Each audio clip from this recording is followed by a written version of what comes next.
27th. Yeah. Or 25th. How's it shaping? Do you have all that? Yeah, it's good. It's good to get back out there. You know, obviously it's been a little bit scattered with the coaches being on the road recruiting and kind of finishing that part of it up. And so, you know, we had a good go yesterday. Today was a really good go. You know, we'll kind of give them a day off tomorrow, get their legs back underneath them, and then we'll go back hard again headed into the bowl trip. You know, just trying to get the legs back, trying to get the crispness back. That's always the challenge of getting ready for a bowl is trying to stay sharp over a month-long layoff. But I think the kids are in good mindset. I think they're excited for the opportunity and obviously go up there and put our best game on the field in Annapolis.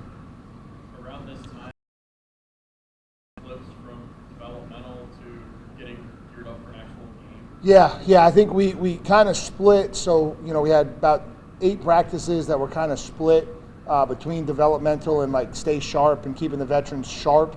That ended yesterday. Yesterday was the first time we really came out and kind of went full-blown UCF practice and installed our schemes and started to get everything going with the game plan. And so that'll kind of continue. Obviously, we hope to get the big chunk of the game plan installed here so that you're not having to do too much installation at the bowl site, and everything you do at the bowl site is just tighten it up and sharpen up things that you've already put in. Go out there, have 3 good practices to the bowl site, and get ourselves ready to go. Are there any guys on that 2 deep, maybe further down the 2 deep, or young guys that during this time have impressed you as maybe can give us something?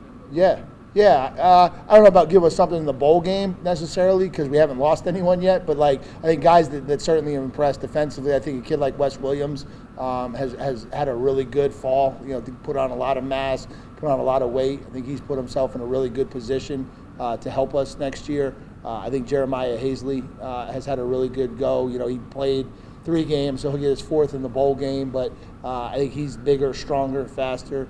And then offensively, you know, I think Henry Beelan continues to get better. This time has been great for him to get more and more reps. And then I think the linemen, Brian Parker and Matt Craycraft, this has been really good for those guys as well. What's the main program for a guy like 25 that say he wants to come back and play next year? Yeah, I think the amount of guys that are returning, you know, from Dwayne to Jamion to Jacob, I think it says that they enjoy what's going on around here. I think they obviously have a big commitment to each other. I think they have a big commitment to this university, but I think they're excited about the direction of the program. And obviously I think anytime that's the situation, that's obviously what we want to be. We want to be in a spot where, you know, kids feel like they're getting everything they need out of their football experience here at Duke until it's time for them to go to the next level. And before that, we want to make sure that they want to stay here and be part of this thing. And we talked about that from the beginning with the portal, that the number one thing was you had to create an experience in your own building that people wanted to be a part of. That was by far and away the premium requirement with the portal. And then whatever you can do recruiting out of it, but, you know, try to keep our guys out of going into it. And that was, you know, so obviously very happy with that, excited the decisions that those guys made. So it's one of the misconceptions of roster management at this time of year for college football coaches? That it's possible. You know, there's just a really, really hard situation, you know, and you just kind of go back to, you know, we got the majority of our recruiting for this class done in the summer, you know, and you look at the summer and how you looked at this roster, Jamion Franklin, Jalen Calhoun, you know, guys that you certainly had no anticipation were planning on coming back here, and they are now, and so obviously you're going to have room for them, and it creates a challenge. You know, it just creates a big challenge with the way this whole thing is set up right now. But, you know, it is what it is, and so we got to find a way to get through it. But it's hard, and it's hard to manage your roster right now. It's one of those good problems to have.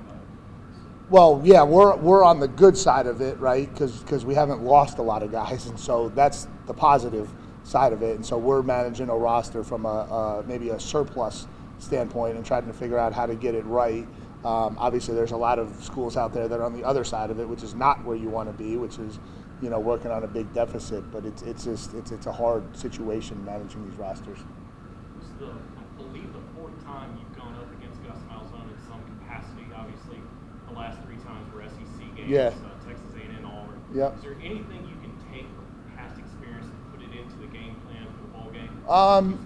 Yeah, I mean, you just obviously the more you go against someone, the more you have a feel for their style, how they want to run it. Obviously, he's tailored a little bit differently each year, and he's tailored a little bit differently at UCF than he was at Auburn, and so you're trying to see where those differences are. But I think it's more about style. I think you just kind of get a feel for the style of offense, the style of play calling.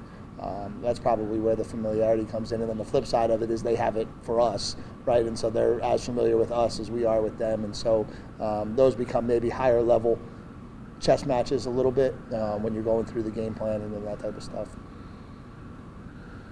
As far as the team, anything about the military goal specifically, I don't know what they have planned for Duke, but is there something you want the guys to get from this? Just the magnitude of the military and all that goes into it? Yeah, I mean, obviously, I think that piece is special. Right? Anytime you're playing in a game that represents the people who allow us to live life the way we want to live it, you want to pay a tremendous amount of respect to that. And so we'll do a lot of that. I think on Christmas morning we're going to get up and pack gifts for the troops, and the troops are going to come over to the hotel, and so we'll all be involved in doing that. And I just think anytime our kids can get around those types of situations, it just keeps them grounded in how fortunate we really are to be doing what we're doing. And then certainly when you get to pay homage to the people who allow us to do it, it's great. So yeah, I think that's a big part of it. What's your assessment of trade frequency that he's shown this year? Is there position that's more playing time maybe? Yeah, I think he's gotten better and better, and that's been great. I think we need that, obviously. With the losses we're going to have next year, he's a kid that we're counting on stepping up. I think, it's another example of, if we're doing this right, kids should be getting better throughout their time in this program. And I think he's gotten a lot better from the start of the season to where he is right now. And I think he's in position to play a big role in the bowl game and hopefully moving forward if he continues on this track. How rewarding as all those events can be at a bowl trip, how big of a challenge you anticipate it being, the business versus pleasure? Yeah. Yeah, it's interesting. So I was talking to the staff about this. Like, you go to these bowl sites and you get wrapped up in the amount of downtime they have, but it's really no different than when they're here. We practice in the morning, and then around noon they're done, and honestly we have no idea what they're doing until they show up in the building the next day. And most of them obviously are doing things the right way, and they're watching their extra tape and they're getting themselves ready. And so you're just kind of talking about business as usual more so than different. And I think the more we can talk to the kids in that light, I think the better it is. And it's what you want to do when you go to the bowl, right? You want to figure out a way to balance business and pleasure, right? You don't want to lock them in their room every time you're not practicing, but they got to understand that there's a job to do. And when we kick off, there's going to be a lot of people watching us, and we want to play a certain kind of way. Good. Appreciate you guys. It's fun. Oh.